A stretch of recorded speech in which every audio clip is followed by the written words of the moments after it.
வணக்கங்க. நான் மல்லாவாடிலேருந்து சிவகுமார் பேசுகிறேன். நான் பார்த்தோன்னா, இப்போது தூய மல்லி நாற்று விட்டு நட்டுருக்கேன். நட்டு ஒரு 10 நாள் ஆயிடுச்சு. இப்போ அதுக்கு சத்து கொடுக்கணுன்றதுக்காக நம்ம என்ன பண்ணுறோன்னா, ஜீவாமிர்தம் ரெடி பண்ணி விடுறோம்.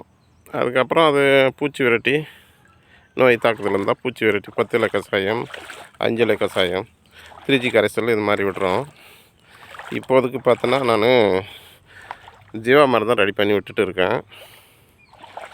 அதுக்கு தேவையான பொருள்களை இங்கே சேகரித்து வச்சுருக்கேன்.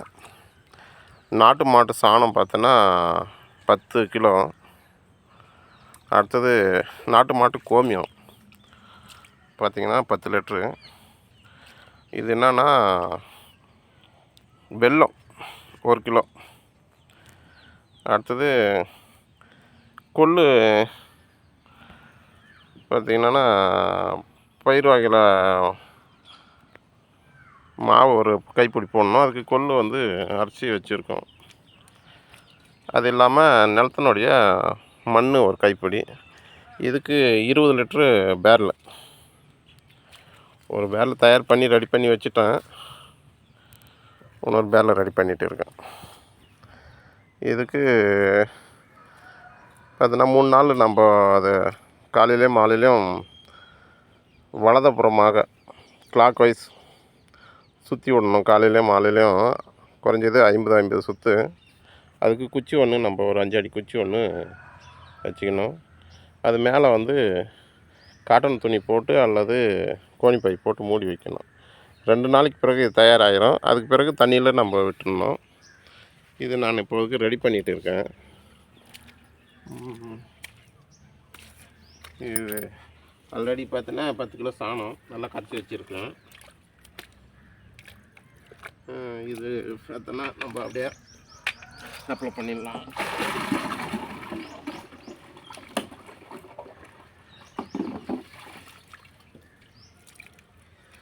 அடுத்ததாக கோமியம் 10 லிட்ரு.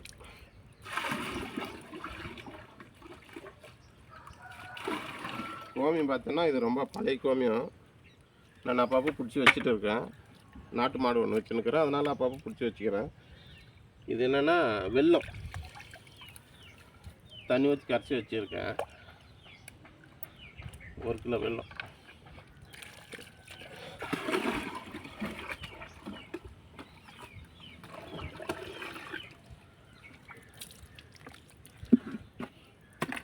இது தான் மாவு, பயிர் மாவு, ஈரத்தில் மாவு. ஒரு கைப்பிடி போட்டுக்கிறோம். இதோட ஒரு மண் ஒரு கைப்பிடி போட்டு நம்ம இதை ஃபுல் பண்ணிவிட்டு மண் போடணும். ஒன்றும் போடலாம். இது கிளாக் வைஸாக 50 சுற்று சுற்றணும்.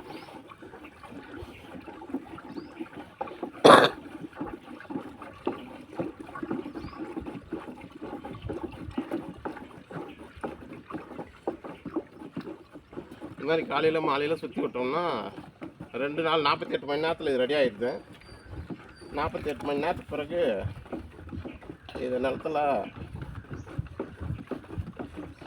நம்ம விட்டுறோம்.